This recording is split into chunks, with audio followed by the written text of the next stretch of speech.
Welcome to my show doctor Meenu's show for good health. Vastu के बारे में हम सब जानते हैं। जब भी हम कोई प्रॉपर्टी लेते हैं तो हम किसी वास्तु कंसल्टेंट को बुलाते हैं ताकि वो आके देख सके कि वो रहने वालों के लिए हेल्थ वेल्थ प्रॉस्पेरिटी वाइज, या फिर अगर कोई हमारा ऑफिस है तो वहाँ पे हमारे फिनेंशियल गेन्स और सक्सेस के हिसाब से वो जगह ठीक हो। आज मैंने अपने स्टूडियो में जिस गेस्ट को बुलाया है वो एक बहुत ही खास शख्सियत हैं। इंडिया में तो ठीक है, पर 70 देशों में वो अपना नाम वास्तु में कमा चुके हैं और YouTube के ऊपर उनके करीब 3 लाख से ज़्यादा सब्सक्राइबर्स भी हैं। और दोस्तों, इन्होंने जो बुक लिखी है वास्तु फॉर हार्मनी, वो वास्तु में बेस्ट सेलर मानी जाती है। तो आइए मिलते हैं वास्तु नरेश से। Welcome to the show Naresh ji. नमस्कार। तो नरेश जी, आप हमें ये बताइए कि वास्तु से हम अपने हेल्थ प्रॉब्लम्स को कैसे दूर कर सकते हैं। पहली बात जो आपने शुरू में बोली कि नॉर्मली लोग जो हमें बुलाते हैं वो ऐसे बुलाते हैं कि ये प्रॉपर्टी हम घर के लिए ले रहे हैं या ऑफिस के लिए ले रहे हैं या फैक्ट्री के लिए ले रहे हैं, ये चीज़ कहाँ रखें, कैसे रखें, ये सब चीज़ें पूछते हैं। लेकिन कम लोग इस बात को जानते हैं कि वास्तु का जो सीधा इम्पैक्ट है वो हेल्थ से ही है। ओके। 5 एलिमेंट्स की हम बात करते हैं, जल वायु आकाश अग्नि पृथ्वी की बात करते हैं। कम लोगों को मालूम है कि वो सिर्फ उस प्रॉपर्टी में ही नहीं होता है, उस घर में ही नहीं होते हैं, वो हमारी बॉडी के अंदर भी हैं। बॉडी के अंदर कहाँ पर है हम बात करें, बड़ी सिंपल सी बात है कि यदि किसी को सांस लेने में दिक्कत हो रही है, दमा है, अस्थमा है, तो आप देखेंगे कि उसके नॉर्थ वेस्ट में यानी वायु के क्षेत्र में कोई ना कोई समस्या है। अब हमारी बॉडी के अंदर वायु कहाँ है, हम फेफड़ों की बात करते हैं, लंग्स की बात करते हैं, वो जिसकी बात उसमें से वायु रहती है। अब दूसरी वायु तत्व की मैंने एक बात बोली, समझा रहा हूँ, थोड़ा सा हल्का सा थ्योरेटिकल लगेगा बट आपको फिर ट्रस्ट बन जाएगा, इसलिए थोड़ा सा बता रहा हूँ। हालांकि जो हम प्रोफेशनल ट्रेनिंग कराते हैं उसके अंदर ये सब चीज़ें बताते हैं। इसी तरीके से जो हम आकाश तत्व की बात करते हैं वो कहाँ पर है, वो यहाँ पर है। इसी तरीके से हम जो पृथ्वी तत्व की बात करते हैं वो कहाँ है, हड्डियों में। और जो हम जल तत्व की बात करते हैं, ह्यूमन बॉडी के अंदर लगभग 70% के आसपास में जल है। ये तो साइंस ही बोलती है। चलो, शास्त्र के तो बहुत से लोग मानते ही नहीं, हालांकि मैं तो शास्त्रों को साइंस से भी ऊपर की चीज़ मानता हूँ।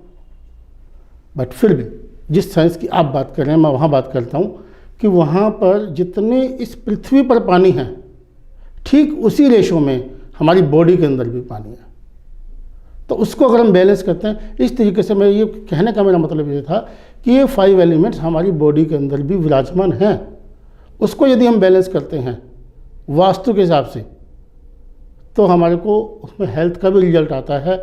और वास्तु का पहला जो बेनिफिट अगर हम बोलेंगे वो हेल्थ ही है। पैसा या नेम एंड फेम वो उसका बाय प्रोडक्ट है जी, वो तो आएगा ही आएगा। तो ये मैंने कहने का मतलब ये था कि यदि किसी को दमे की, अस्थमे की कोई ऐसी या सांस लेने में दिक्कत होती है तो उसके नॉर्थ वेस्ट में दिक्कत होती है।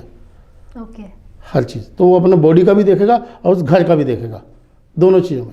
जी नरेश जी, जब मैंने आपको फ़ोन किया था हम इनवाइट करने के लिए, मेरे शो में आने के लिए, तो आपने एक बात बताई थी, आप किसी का भी डेट ऑफ बर्थ लेकर उस व्यक्ति के उस जगह पर पहुंच जाते हैं जहाँ पे वो रहता है जी।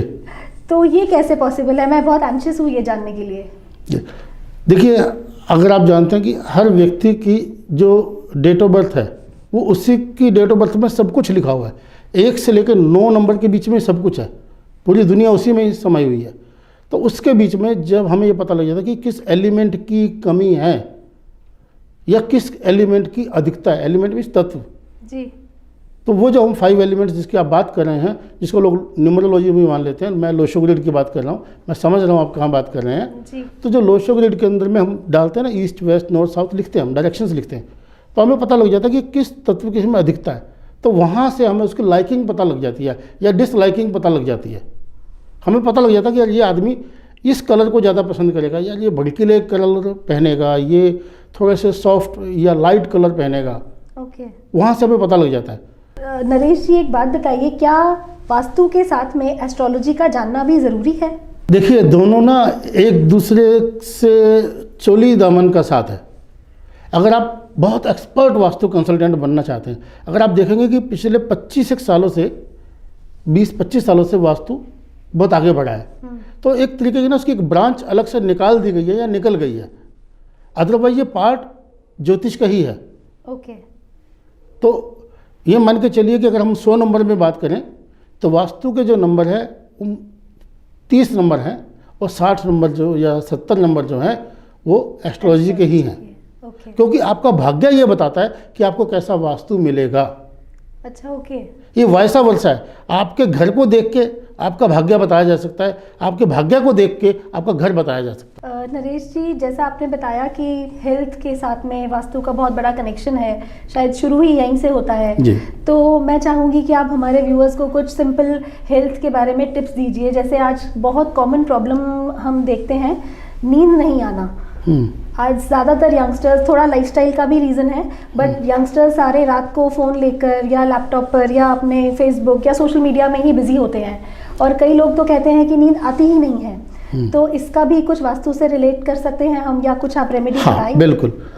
वास्तु में मैंने बताया कि पहले जो इसका जो मोटिव था वो हेल्थ का ही था, पैसे का मोटिव तो हम लोगों ने बना लिया। ओके। अदरवाइज पहला, इसलिए मैं हमेशा बोलता हूँ कि वास्तु से पैसा आता होता तो अंबानी की जगह मैं ही होता या कोई भी होता, कोई भी वास्तु कंसल्टेंट ही रईस होता, फिर मैं ही क्यों नहीं। तो ऐसा नहीं है। जहाँ तक सीधे सीधे पैसे की बात करें, वो आपके नसीब का है। पैसा सिर्फ नसीब से आता है, कर्म से भी नहीं आता। ओके। बट इसका मतलब ये नहीं कि कर्मशील नहीं होना चाहिए, मेरी बात को अदरवाइज ना लिया जाए। अब दूसरी बात जो आपका हेल्थ वाली बात है कि नींद की जो बात करी जाती है हम कि भाई नींद नहीं आती, लाइफस्टाइल के लिए वास्तु जिम्मेदार नहीं है, उसके लिए तो हम खुद ही जिम्मेदार हैं। जी बिल्कुल बिल्कुल। ठीक है ना। बट फिर भी जो लोग लाइफस्टाइल पे थोड़ा सा 1 सेकंड बोल देता हूँ यंगस्टर के लिए, भैया सबसे पहले सोने से पहले 2 घंटे पहले अपना मोबाइल कहीं भी साइड में रख दीजिए। वही तो सबसे मुश्किल है, जो कि मैं भी रखता हूँ। मैं इसलिए कहना चाह रहा हूँ, मैंने जब भी सोना होता है, मैं रात के 2 बजे भी सोऊंगा तो 2 घंटे पहले मैं मोबाइल को छोड़ देता हूँ, स्विच ऑफ। डरने की जरूरत नहीं, किसी नोटिफिकेशन से डरने की जरूरत नहीं है। आप या हम कोई फायर ब्रिगेड में काम नहीं करते, इतनी इमरजेंसी कभी नहीं आएगी, डोंट वरी।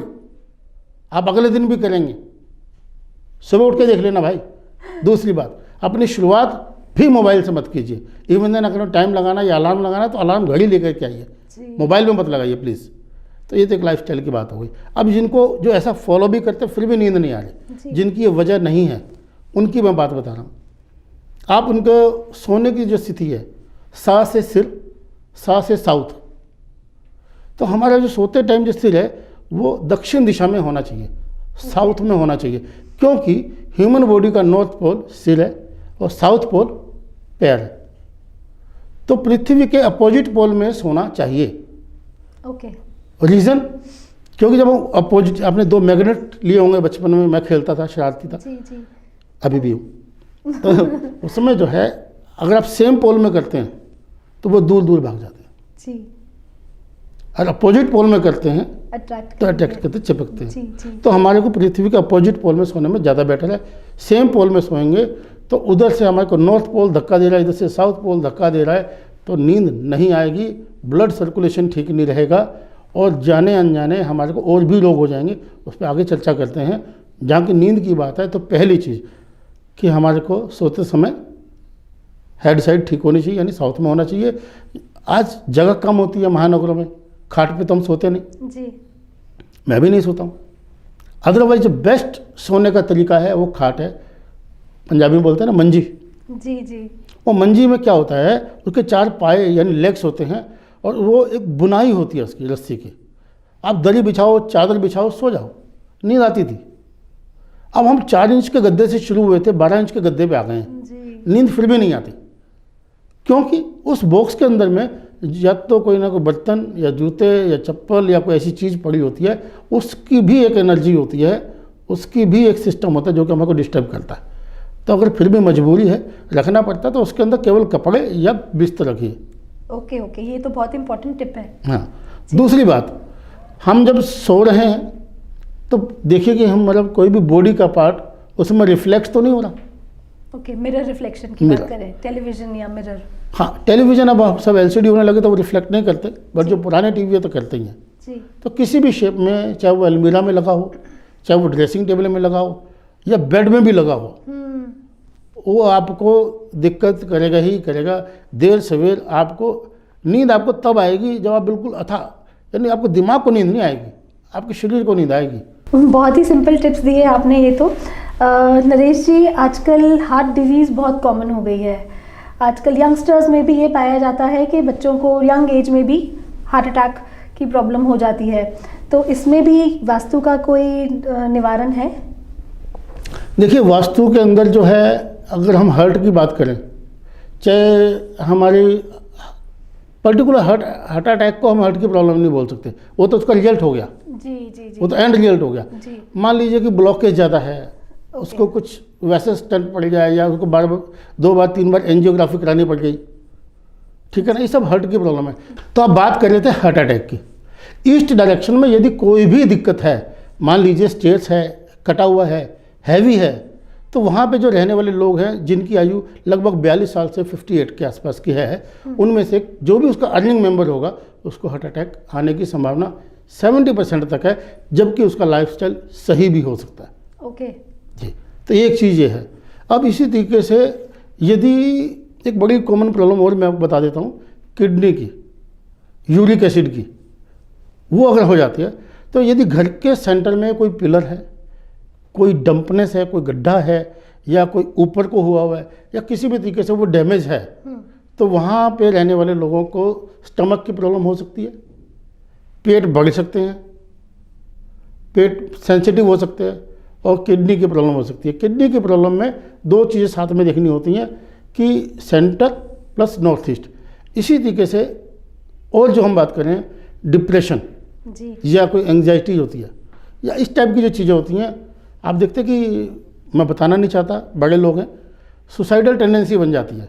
यदि नॉर्थ ईस्ट में कोई समस्या है, नॉर्थ ईस्ट भी यदि कटा हुआ है, या उसके अंदर में टॉयलेट है, या वहाँ पर किचन है जी, तो वहाँ पे रहने वाले लोग अवसाद मतलब डिप्रेशन में रहेंगे। ओके वो किसी भी तरीके से उनमें दिक्कत रहेगी, वहाँ पे ग्रोथ नहीं हो पाती है उनकी। ओके। करना क्या चाहिए, वहाँ पे आप वाटर ये फाउंटेन लगा दीजिए, फिश एक्वेरियम लगा दीजिए, या जो समुंदर के किनारे रहते हैं तो वहाँ पे उनको समुंदर की लहरों पे जाना चाहिए, या कुछ भी नहीं हो सकता तो वो नहा ही लें, स्नान कर लें, तो भी डिप्रेशन चला जाएगा। जो लोग विलेज में रहते हैं, गांव में रहते हैं, या शहर के आसपास जो गांव होते हैं जी, और वो गायें रखते हैं, और गाय के ऊपर भी हाथ फेरेंगे तो भी डिप्रेशन गायब हो जाएगा। ओके। तो ये चीज़ें मैंने इसमें बताया। तो कहने का तात्पर्य ये है कि वास्तु जो है हेल्थ पे भी काम करता है। बहुत ही वैल्यूएबल टिप्स दिए नरेश जी आपने। थैंक यू यहाँ पर आने के लिए। Thank you. तो दोस्तों, ये इंटरव्यू संभाल के रखिएगा, ये बार बार देखने लायक है, बहुत वैल्यूएबल टिप्स हैं इसके अंदर, और ऐसे ही काम के इंटरव्यूज़ लेकर मैं आती रहूँगी। देखते रहिए doctor Meenu's show for good health.